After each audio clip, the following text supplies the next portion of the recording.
ജിൻഡോ, ഇവിടെ രാഹുൽ മാങ്കൂട്ടത്തിൽ ചെയ്ത കാര്യങ്ങൾ എന്തൊക്കെയാണ് എന്ന് പൊതുസമൂഹത്തിന് ഇനിയും ബോധ്യമില്ലാത്ത കാര്യങ്ങൾ കോൺഗ്രസിന് ബോധ്യമുണ്ടല്ലോ.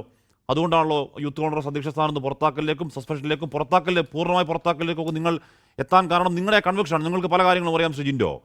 അങ്ങനെ പുറത്താക്കിയ ഒരാളെ ഫെന്നിക്ക് പറയാനുള്ള അവകാശമുണ്ട് എന്ന് പറഞ്ഞ് ഈ പറഞ്ഞ വാട്സാപ്പ് ചാറ്റ് വഴി അതിജീവിതയ്ക്കുള്ള ആക്രമണമാണ് ഫെന്നിയുടെ അതിൻ്റെ ആത്യന്തിക ലക്ഷ്യം. ആ ചാറ്റിൽ പറയുന്ന കാര്യങ്ങൾ എന്താണെങ്കിലും അതിനെ എൻഡോസ് ചെയ്യുക. പോലീസിന് ഈ പറയുന്ന അധിക തിടുക്കം എന്ന് പറഞ്ഞാൽ അതിനെ എൻഡോസ് ചെയ്യുക. അതിൻ്റെ കാര്യമുണ്ടോ ജിൻഡോ? എന്തുകൊണ്ടാണ് അങ്ങ് ആദ്യം എടുത്ത കടുത്ത നിലപാടിൽ നേരത്തെ ജയരാജ് പറഞ്ഞു ഇപ്പോൾ മറ്റൊരു മയം? ജിൻഡോ, കാശ്മീർ ഞാനും ഫെന്നി നൈനാൻ്റെ നിലപാടിനെ എൻഡോഴ്സ് ചെയ്യുകയോ അല്ലെങ്കിൽ മറ്റ് രാഹുൽ ഫാൻസിൻ്റെ നിലപാടിനെ എൻഡോഴ്സ് ചെയ്യുകയോ ചെയ്തില്ല. പക്ഷേ ഒരു കാര്യമുണ്ട്, നമ്മുടെ സമൂഹത്തിലെ ഇത് പൗരാവകാശങ്ങൾ എന്ന് പറഞ്ഞാൽ ഈ പറഞ്ഞ പേടിച്ചു മിണ്ടാതിരിക്കുന്നത് മാത്രമല്ല, അഭിപ്രായം പറയാനുള്ള അവകാശം കൂടിയുണ്ട്. ഈ രാഹുൽ മാങ്കൂട്ടത്തിൻ്റെ വിശ്വാസ്യതയുമായി ബന്ധപ്പെട്ട വിഷയത്തിൽ എനിക്കും താങ്കൾക്കും ഈ ചർച്ചയിൽ പങ്കെടുക്കുന്നവർക്കും കേൾക്കുന്നവർക്കും തർക്കം ഉണ്ടാകാൻ സാധ്യതയില്ല. അദ്ദേഹം മുൻപ് പറഞ്ഞ നിലപാടിൽ നിന്ന് കുറച്ച് പുറകോട്ട് പോയി. അദ്ദേഹത്തിൻ്റെ വിശ്വാസ്യതയ്ക്ക് ഒരു പൊതുപ്രവർത്തകൻ, ഒരു MLA എന്നുള്ള നിലയ്ക്ക് വിശ്വാസ്യതയ്ക്ക് കോട്ടം തട്ടിയിട്ടുണ്ട്, ഒരു സംശയമില്ല. പക്ഷെ ഞാനൊരു കാര്യം പറയാം, രാഹുൽ മാങ്കൂട്ടത്തിനെ പ്രതിയാർക്കാൻ വേണ്ടിയിട്ട് ആവേശം കൊള്ളുന്ന ആവേശ കമ്മിറ്റിക്കാർ, അവർക്കും വിശ്വാസ്യത ഉണ്ടാകണമല്ലോ. ഈ വിശ്വാസ്യത ഒരു പ്രശ്നമാണെന്നേ. അപ്പോൾ എൻ്റെ നിലപാട് അത് വലിയ സന്തോഷത്തോടെയാണ് ജയരാജ് കേട്ടതെന്ന് പറഞ്ഞു. ജയരാജ്, എൻ്റെ നിലപാടിൽ ഒരു മാറ്റവും ഇല്ല. രാഹുൽ മാങ്കൂട്ടത്തിനെതിരെ സംഘടനാപരമായി കോൺഗ്രസ് നിലപാടെടുക്കാൻ കാരണം ഒരു കോൺഗ്രസ് നേതാവ്, ഒരു MLA സ്വീകരിക്കേണ്ട നിലപാടല്ല അദ്ദേഹത്തിൻ്റെ ഭാഗത്തുനിന്ന് ഈ കാര്യങ്ങളിൽ സംഭവിച്ചിട്ടുള്ളത്. ഒരു നിയമത്തിൻ്റെ മുമ്പിൽ തെറ്റല്ലാത്തത് ഒരു രാഷ്ട്രീയ മൊറാലിറ്റിയുടെ കാര്യവുമായി ബന്ധപ്പെട്ട് വരുമ്പോൾ തെറ്റാണെന്ന് സംഘടനയ്ക്ക് തോന്നിയാൽ നടപടിയെടുക്കും. അതിൻ്റെ പേരിൽ ഒരുപാട് ആക്ഷേപങ്ങൾ കേട്ടിട്ടുള്ള ഒരാളാണ്. ആ ആക്ഷേപങ്ങൾ ഏതെങ്കിലും ഒരു പ്രത്യേക വിഭാഗത്തിൽ നിന്ന് മാത്രമല്ല, CPM-ന്റെ അണികളിൽ നിന്നും പലപ്പോഴും കേട്ടിട്ടുണ്ട്. അപ്പോൾ ഞാൻ ഒരു കാര്യം ചോദിക്കട്ടെ, താങ്കൾ ഒരു ചോദ്യം ചോദിച്ചു, എന്തുകൊണ്ടാണ് നമ്മുടെ സമൂഹം ഇത്രത്തോളം സ്ത്രീ അധിക്ഷേപകരെ സംരക്ഷിക്കുന്നതെന്ന്. താങ്കൾ ഈ കേരളത്തിൻ്റെ സമൂഹത്തെക്കുറിച്ച് വല്ലാതെ അങ്ങ് വിലപിക്കുകയാണ്. അതിൻ്റെ ഒരു ഉദാഹരണം വിജയരാഘവനോട് ചോദിച്ചാൽ മതി, എന്തുകൊണ്ടാണ് എങ്ങനെ നമ്മുടെ സമൂഹമായി പോകുന്നതെന്ന്. MM മണിയോട് ചോദിച്ചാൽ മതി. അധ്യാപകരെ കുറിച്ചൊക്കെ പറഞ്ഞിട്ടുള്ള മാതൃകാപരമായിട്ടുള്ള പരാമർശങ്ങൾ അതൊക്കെ തിരുത്തിയിട്ടുണ്ടോ നിങ്ങൾ?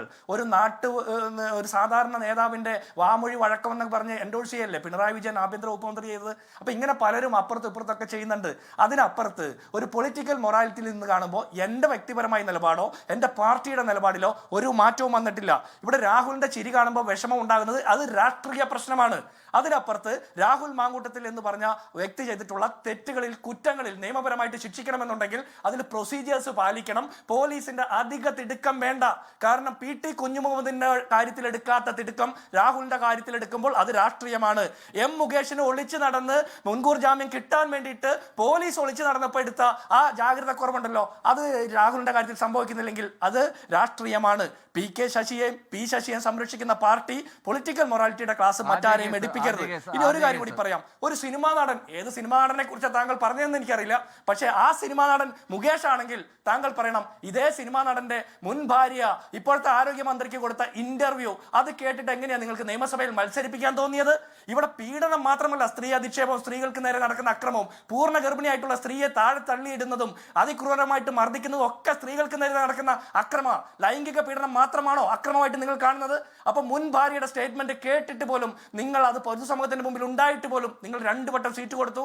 അതിനുശേഷം ആരോപണങ്ങൾ ഉയർന്നു വന്നപ്പോൾ നിങ്ങൾ പാർലമെന്റിലേക്ക് സീറ്റ് കൊടുത്തു. അപ്പം നിങ്ങൾ ഇങ്ങനെ നമ്മുടെ സമൂഹം ആയിപ്പോയതിൽ വല്ലാതെ അങ്ങ് വിലപിക്കരുത്. ഇനി ഒരു കാര്യം കൂടി ഞാൻ പറയാനുണ്ട്.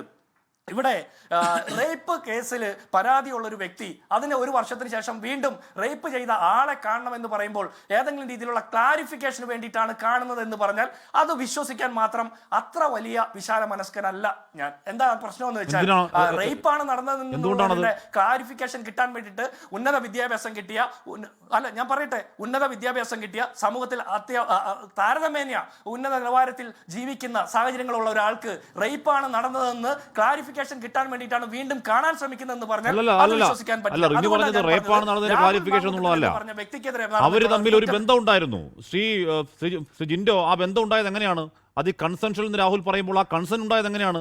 ഈ പറയുന്ന ഡിവോഴ്സ് ചെയ്തിട്ട് ഇറങ്ങി പാർട്ണറാക്കാം എന്നാണ്, എനിക്ക് കുഞ്ഞ് വേണം എന്ന് പറയുകയാണ്, ആ കുഞ്ഞിനെ ഇല്ലാതാക്കുകയാണ്. അങ്ങനെയൊക്കെ മാനിപ്പുലേറ്റഡ് കൺസെന്റ് ആണ്. അതിൽ ക്ലാരിറ്റി വേണം ഒരു പെൺകുട്ടിക്ക്. അതിനുവേണ്ടി കാണാൻ എന്താ തെറ്റ്, എന്താ പിഴവ്? റേപ്പല്ലാതാവോ? അല്ല ഹാഷ്മി, റേപ്പാണോ അല്ലേ ഒന്ന് ഹാഷ്മിയോ അല്ല ഹാഷ്മി റേപ്പാണെന്ന് ഹാഷ്മിക്ക് എന്താ ഉറപ്പ്? ഹാഷ്മിക്ക് എന്താണ് ഉറപ്പ്? നമ്മൾക്ക് കേട്ട് പരിചയം മാത്രമുള്ള ഒരു വിഷയത്തിൽ നമ്മൾ ഏകപക്ഷീയമായിട്ട് നിലപാടെടുക്കാൻ പാടില്ല. അതിനപ്പുറത്ത് കൺസെൻഷ്യൽ ആയിട്ട് നടന്നിട്ടുള്ള ഒരു ബന്ധമാണെങ്കിൽ അത് വ്യാജ കൺസെന്റ് ആണ്, വിവാഹ വാഗ്ദാനം നൽകിയിട്ടുള്ള ഒരു കൺസെന്റ് വ്യാജമായിട്ടാണ് ഇതെങ്കിൽ അത് വഞ്ചനയാണ്.